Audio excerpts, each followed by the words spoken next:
Vriende, en welkom by ons 9de lesing. Die voorreg van gebed. Van ons reeks, die hemelse reunie uitnodiging. Vriende, voor ons saam die woord van die Here gaan bestudeer, wil ek vir julle vra, kom ons bid saam. Ons hemelse Vader, ons dank U, Here, weer vir 'n wonderlike voorreg wat ons 'n tydjie nou gaan saam gaan studeer, Here, U woord. Vader, ons vra vir die seën, vir die leiding en die insig rakende elke vers wat ons nou gaan lees.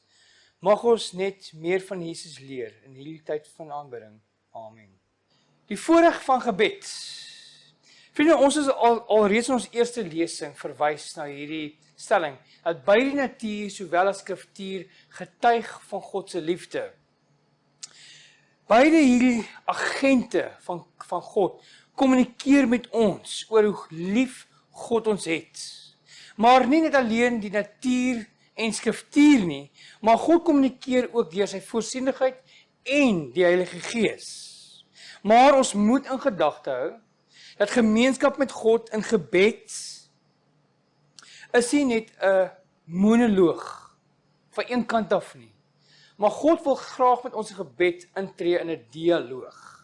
Hy wil hoor van ons hartsake, dit wat ons gelukkig maak, dit wat ons hartseer maak, dit wat ons selfs baie keer in twyfel trek.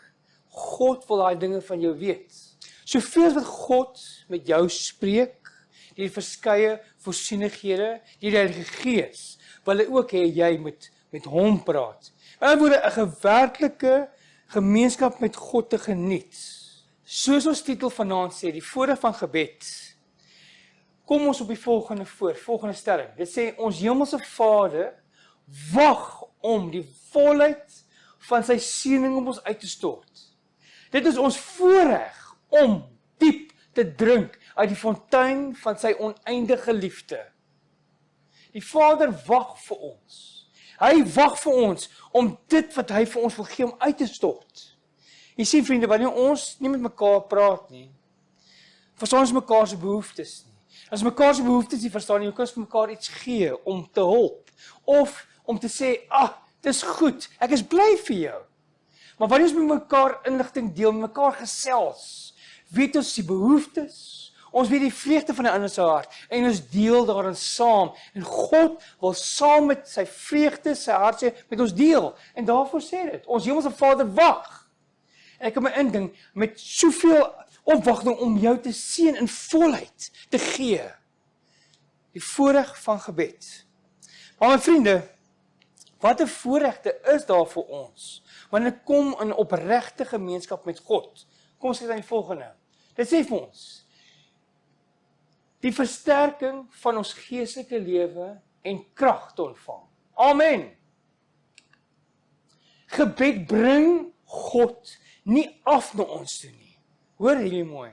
Ons het baie keer as ons 'n gebed in God tree, dan kom God af na ons toe. Hy kom sit hier langs ons en daar is julle saam mekaar. Hoor wat hier gedeel sê. Gebed bring God nie af na ons nie, maar dit neem ons op na hom toe. In sy teenwoordigheid wandel ons saam met God. Wat 'n gedagte. Ons daaglikse behoeftes aan God bekend te maak, dis 'n voorreg. Om te dink, weet jy, as jy mooi daaraan dink, by hoeveel keer gaan kla jy by mense oor dingetjies wat regtig jou pla. En al wat hulle vir jou kan sê is, ons verstaan. Nie dat enigiets om te kan doen nie, maar ons verstaan. Ag, jy weet, ek is so jammer daaroor. Ons daaglikse behoeftes aan God bekend te maak. En wat doen God? Hy voorsien dit. Ons moet regtig dink waaroor gebed vir ons is. Die vrymoedigheid het om ons sorge op hom te werk. Die uitdaging vir ons is, weet jy, ons kla met mekaar, teenoor mekaar, al ons vermoeienis.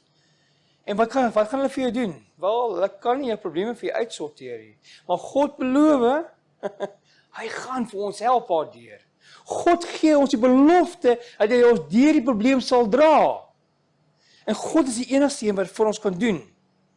Natuurlik vriende, met die voorregte kom daar natuurlik voorwaardes. Dat ons behoefte aan sy hulp sal erken.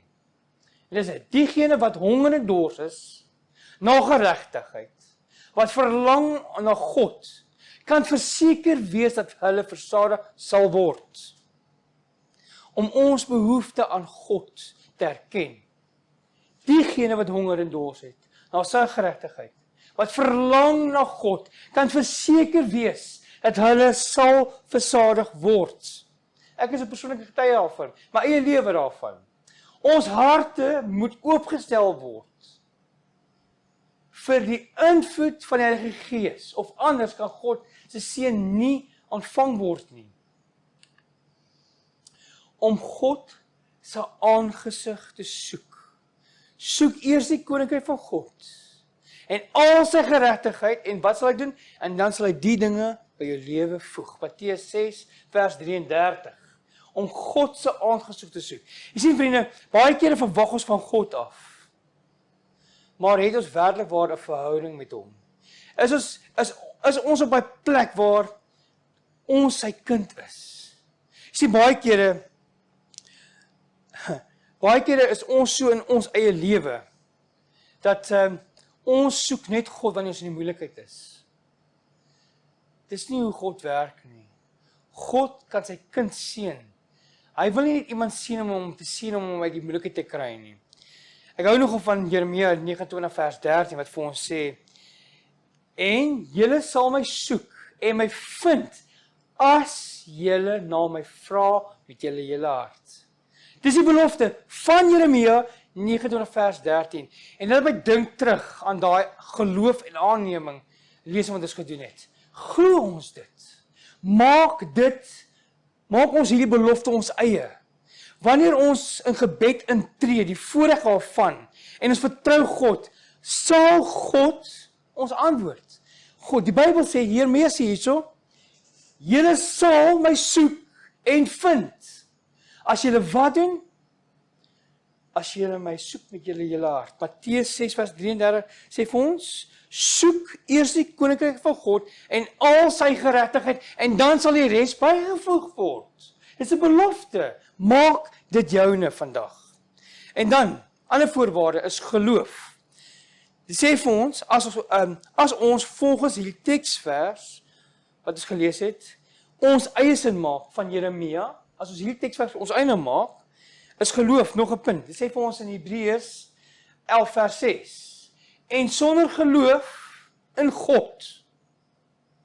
Ons moet vertrou God is daar. Ons moet vertrou God sal ons belofte verhoor. Ons moet vertrou God sal ons lei waar ook al.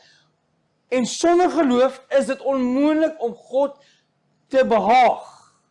Dis die ander voorwaarde. Ons moet glo. Ons moet glo God gaan dit doen. Ons moet glo God gaan ons lei. Ons moet glo God is met ons.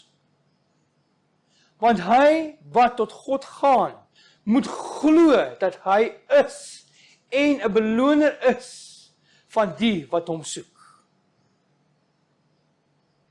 Is soos daai man oor duisende, die hoofman. Hy het vir die Here gesê, Here, ek het 'n sieke by die huis. Die Here sê van hom toe gaan, sê nee Here, ek is nie waardig nie. En wat maak hy? Die naam is 'n antwoord. Here, as U die woord sê, sal dit so wees. En die Here sê, in die hele streek waar hy is, het hy nog nooit so geloof gesien nie. Vriende, ons moet vertrou dat God sy woord sal hou. Ons moet vertrou in gebed, dat God sy gebed sal antwoord. Amen. Markus 11 vers 24. Daarom sê ek vir julle, alles wat julle in gebed vra. En vriende, hier is 'n klein tegniese voorwaarde, wat binne in 'n voorwaarde is. Glo dat julle dit sal ontvang, en julle sal dit verkry. En vriende, baie van ons as Christene dink, wel, as ons bid vir 'n rooi motor, ons het al die voorbeeld gebruik, en vir 'n mooi rooi motor, Ferrari, ons is nou Christen, die Here gaan vir ons gee, ons glo dit. Wel vriend, my eerste vraag is wat is die wil van God? Dis my vraag. Is die wil van God om ons te verryk, net vir onsself, of is die wil van God om ons te seën, om ander te seën? Is die wil van God om ons te seën, sodat ons geestelik kan groei? Is die wil van God om ons te lei?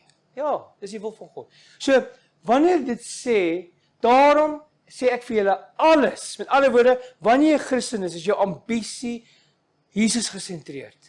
Jou wil is Jesus gesentreerd. So jy gaan dinge bid om jou geestelik te help groei. Jy gaan dinge bid om daai struikels oor te kom, daai versoekings te oorkom. Jy gaan dinge bid om ander te seën, om hulle uit die moeilikheid te help. Dis waaroor jy gaan bid. So daai dinge wat volgens God se wil is, dit waarvoor jy vra, alles wat jy vra volgens die wil van God, glo dat jy dit sal ontvang.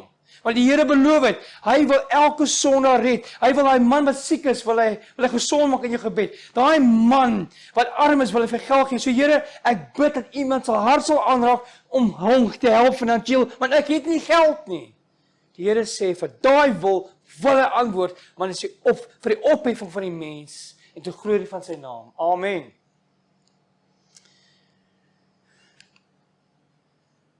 Die versekering is omvattend en onbeperk.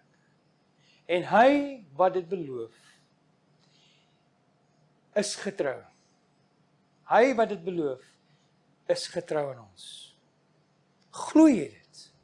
Onthou, ons het baie gepraat, dis vorige lesing, oor geloof en aanneming. Glo ons God. Vertrou ons God. Wel, as ons vertrou, en ons glo in God, want hoekom? Want God het al reeds in ons lewe gedoen. God het vir ons hoeveel keer bewys? Wel, God is getrou en hy sal dit doen. Dis hoekom die versekering is omvattend en onbeperk vir diegene wat volgens die wil van God gebid. Amen. So, maar ons moet onthou, ons is so sondig en kortsigtig. En dis wat ek nou net gesê het. Dat ons sommige dinge vra, wat ons nie tot seën sal strek nie. Maar in sy liefde, skenk ons, Hemelse Vader, ons net die dinge wat, vir ons, die beste sal wees.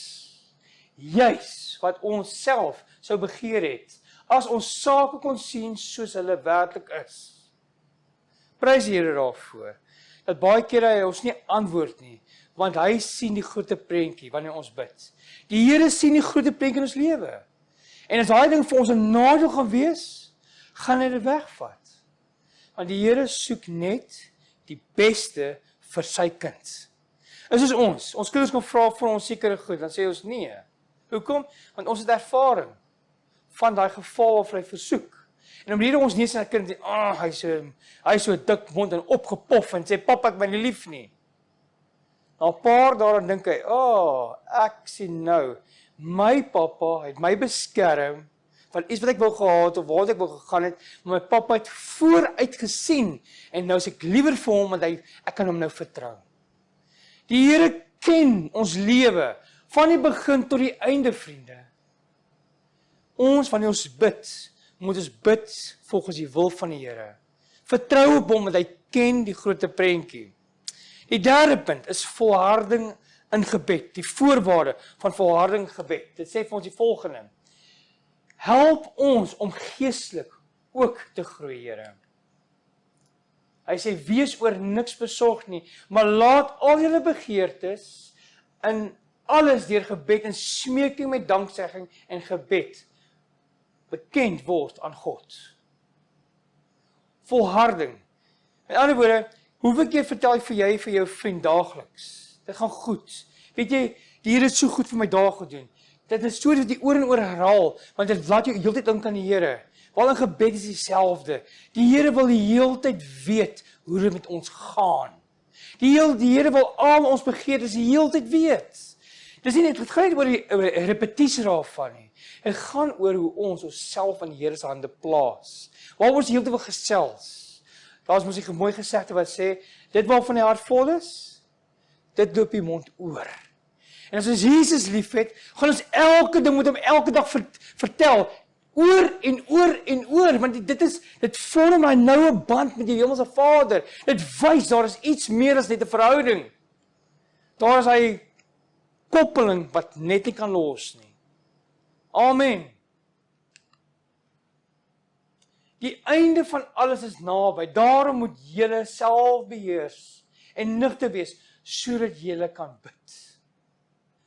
Onophoudelike gebed beteken onondergebroke gemeenskap van die siel met God, sodat die lewe van God in ons kan instroom en daaruit ons lewe weer reinig en heilig kan terugvloei tot God.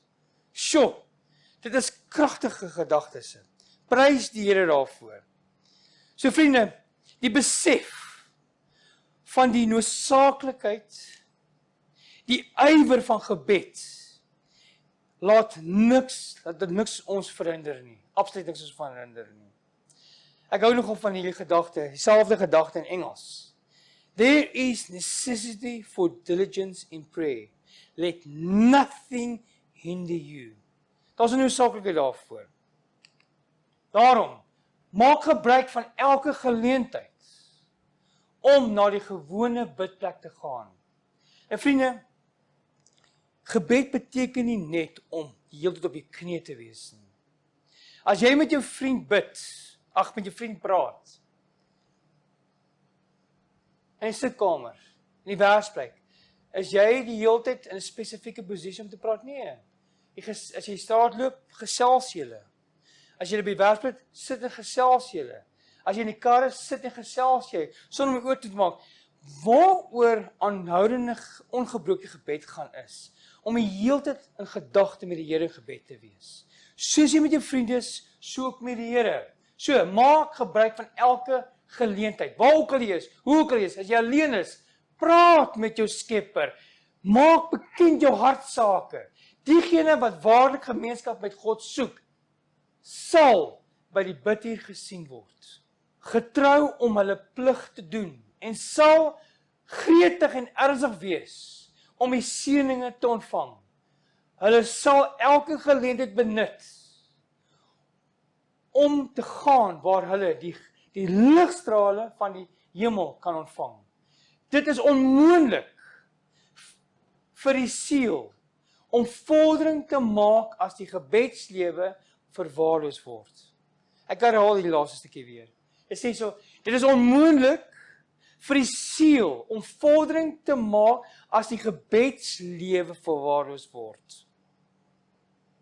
Sonder gedurende gebed en waaksaamheid loop ons gevaar om agterloosig te word en van die regte pad af te dwaal.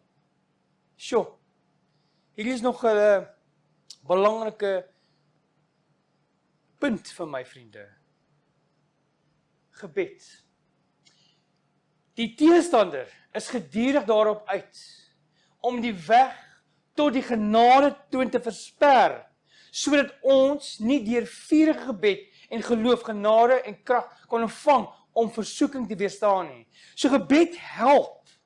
Ernstige gebed, gemeenskap, ware gemeenskap met God, help ons teen versoekings, vriende.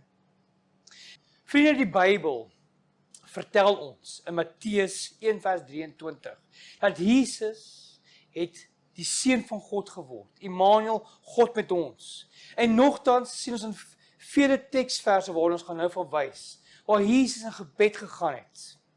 Ons sien dat gebed, dat ons Heiland het hom met ons behoeftes en swakhede vereenselwig, deur vir ons in te tree en van die Vader nuwe krag ontvang vir sy werk en die beproewings wat hy moes deurmaak.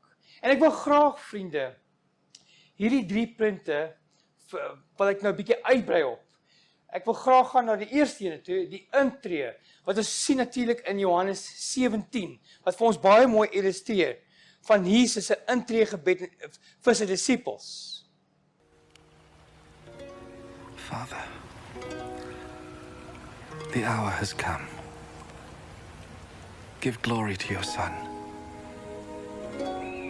so that the Son may give glory to you. For you gave him authority over all people, so that he might give eternal life to all those you gave him. And eternal life means to know you, the only true God, and to know Jesus Christ, whom you sent. I have shown your glory on earth. I have finished the work you gave me to do. Father, give me glory in your presence now, the same glory I had with you before the world was made. I have made you known to those you gave me out of the world. They belong to you, and you gave them to me. They have obeyed your word, and now they know that everything you gave me comes from you. I gave them the message that you gave me, and they received it. They know that it is true that I came from you, and they believe that you sent me. I pray for them. I do not pray for the world, but for those you gave me, for they belong to you.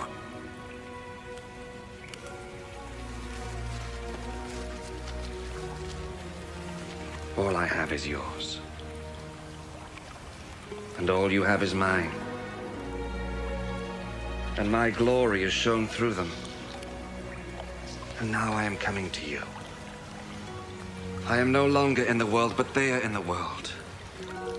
Holy Father, keep them safe by the power of your name. The name you gave me. So that they may be one. Just as you and I are one.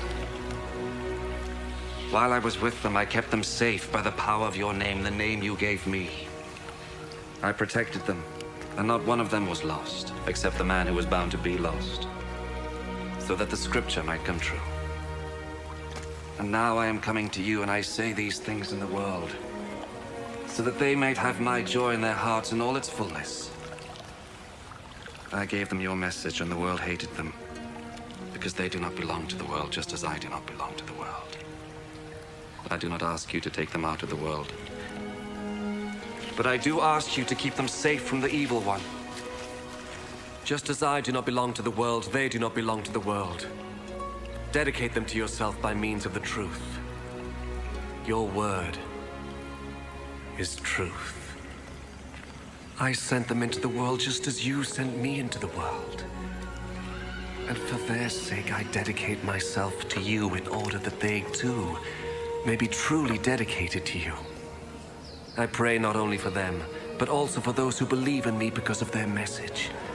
I pray that they may all be one. Father, may they be in us, just as you were in me and I am in you. May they be one so that the world will believe that you sent me. I gave them the same glory you gave me, so that they may be one just as you and I are one. I and them and you and me, so that they may be completely one, in order that the world may know that you sent me, and that you love them as you love me.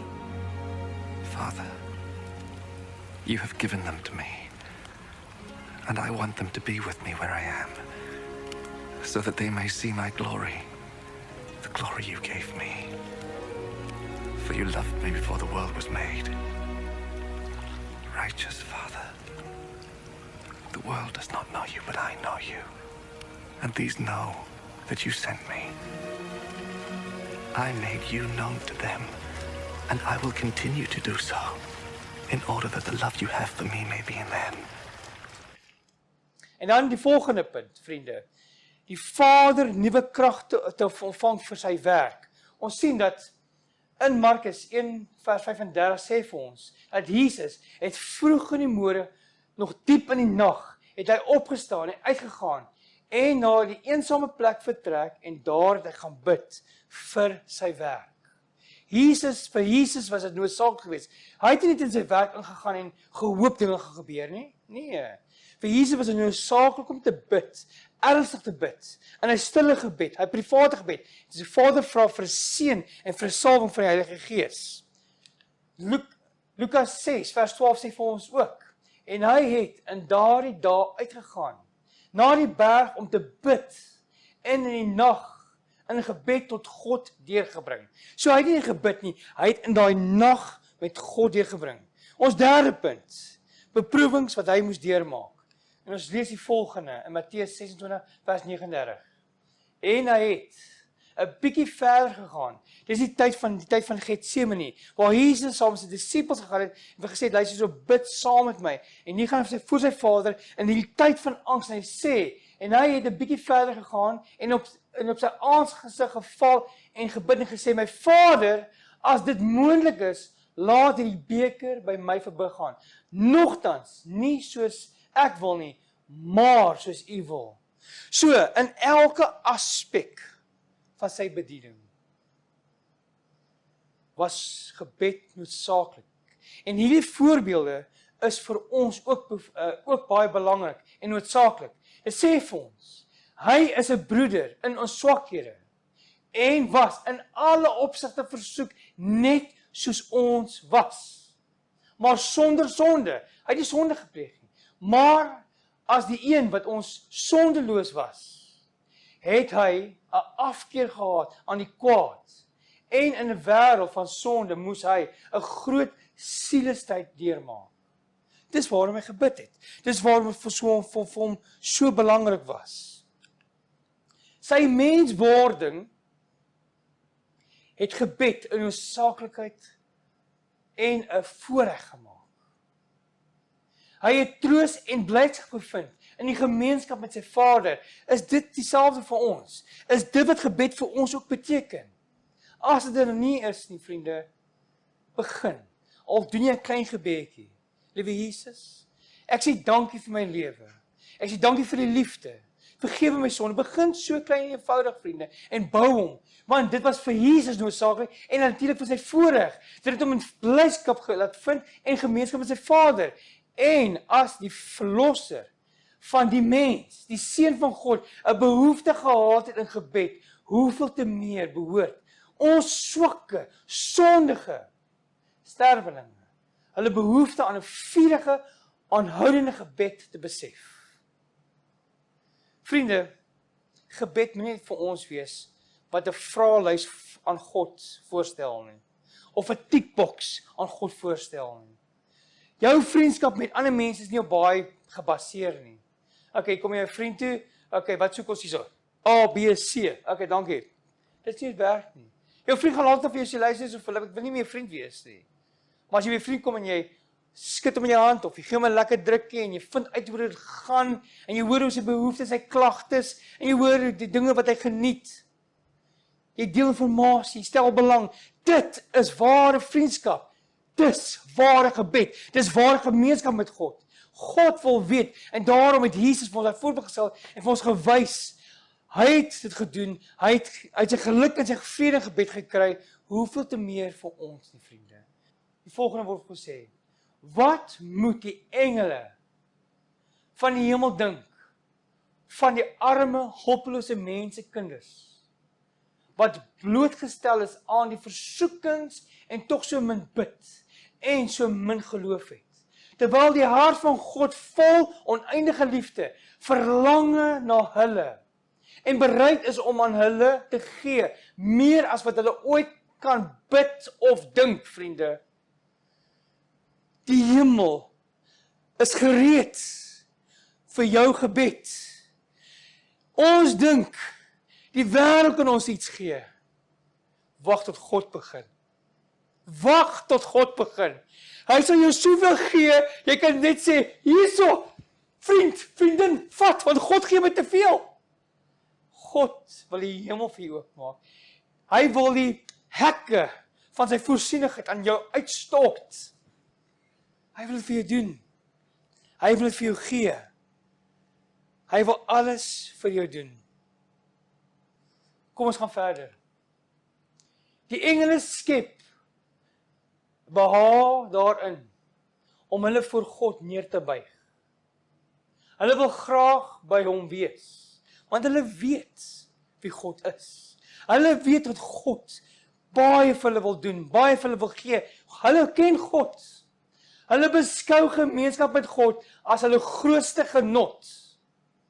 En nogtans skyn dit asof die kinders van die aarde wat die hulp wat net van God kan kom, so nodig het, tevrede is om sonder die lig van sy gees in die gemeenskap van sy teenwoordigheid te wandel. Sjoe. Wat gebeur met diegene wat gebed naalaat? Wat gebeur met ons? En dis 'n waarskuwing vir ons. Ek wil hê ons moet hier aan aandag skenk. As jy nog nie aandag geskenk het in hierdie lesing met iets nie, asseblief, gaan drink 'n glas water, skud jouself wakker, maak jouself nugter as dit kan. Ek wil hê jy moet aandag skenk in die volgende ene.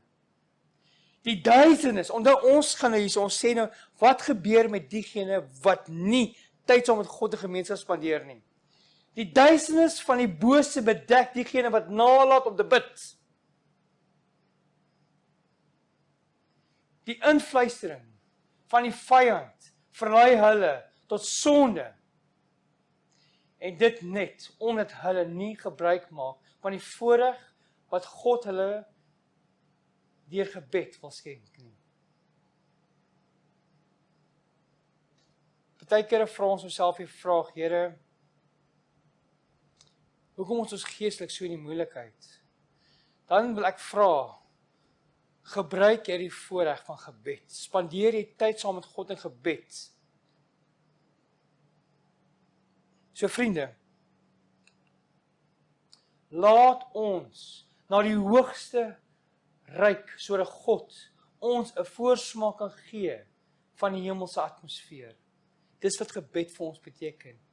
Soos ek gesê het, gebed bring nie God af na ons toe nie, maar gebed bring ons op na die teenwoordigheid van die almagtige God. Dit bring ons in die atmosfeer van God. Ons kan so na aan God lewe, dat ons onsself in elke toevallige proewing so spontaan tot hom sal aanwet, soos 'n blom wat na die son toe draai. As ons 'n leefstyl het van gebed. Ek herhaal, hierdie gebeur wanneer ons 'n leefstyl het van gebed.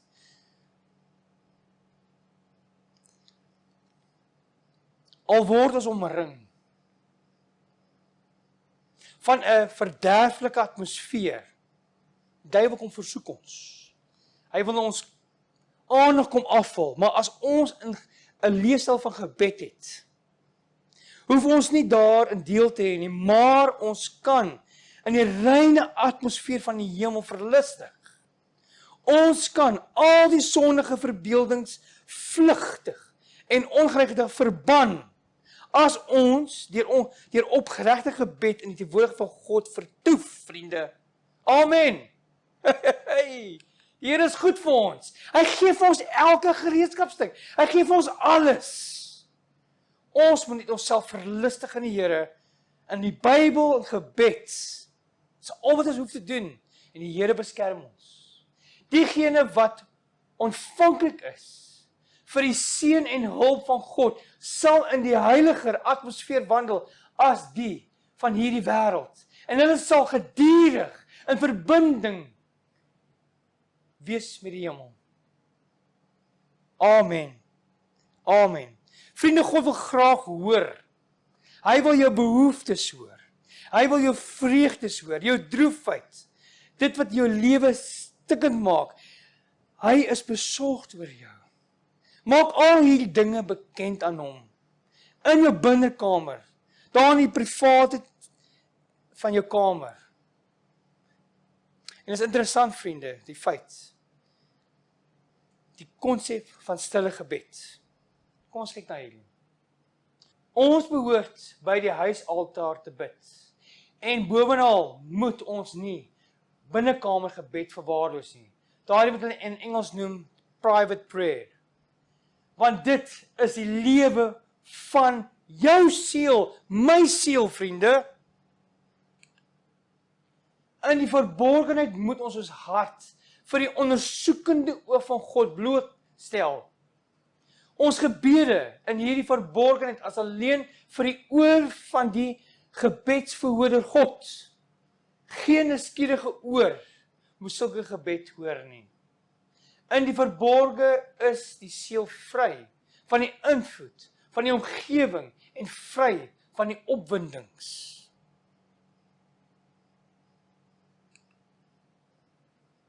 En hoor hierdie waarskuwing. Ons lê geestelik daaronder as ons nie van die voorreg van gebed gebruik maak om in die diens van God by mekaar te staan, mekaar te versterk en te bemoedig nie. Die waarhede van God se woord verloor hulle besieling en belangrikheid. Ons hart word nie meer verlig en aangevuur deur hulle veredelde invloed nie. En ons gaan op 'n geestelike gebied agteruit. Vriende, dit wat ons nou vandag gedeel het in hierdie lesing. Gebed is werklik waar 'n voorreg vir my en jou. Nie net om ons versoek aan die Here bekend te maak nie, maar om elke liewe ding wat in ons lewe is, die vreugdes en die hartseer met God te deel. God wil in gemeenskap met jou wees, elke uur van elke dag. God wil daar waar jy by die werk is, wanneer jy op daai oomblik te neergedruk is, wil hy van jou hoor, sê Here, ek voel nie lekker nie. Die Here sal intree. Here, ek word versoek, help my. Here, dankie vir u vreugde in my lewe. Here, dankie vir al die geskenke. Dankie vir die wonderwerke in my lewe. Here, ek verstaan nie vandag die Bybel nie. Die Here wil alles weet. Soos ons nou net gelees het, vriende. As ons hier voordat nie gebruik, hier kom die Satan, die vyand van goed, en hy kom oorheers ons. Sodat die gemeenskap van God met God gebreek kan word. Want hy wil ons verwyder van God af. Maak gebruik van die voorreg van gebed. En onthou, gebed neem ons op na God toe, in 'n heilige atmosfeer. En soms wil ons dan nie van God af weggaan nie, ons wil daar bly. Ons wil nie terug hier keer in ons algemene samelewing waar ons is nie. God wil met jou gesels. Gesels met hom ook.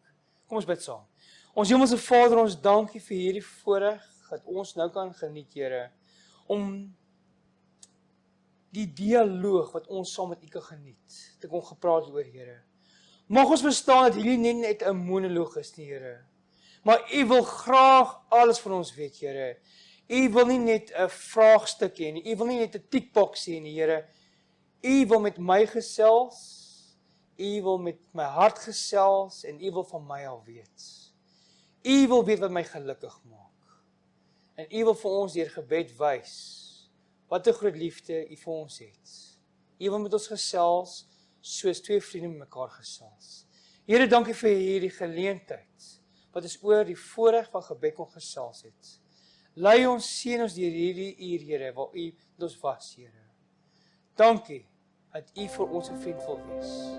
Dankie dat U 'n God is wat in ons belang stel as U kinders. Here, seën ons tot ons volgende lesing. Dis my gebed in Jesus naam.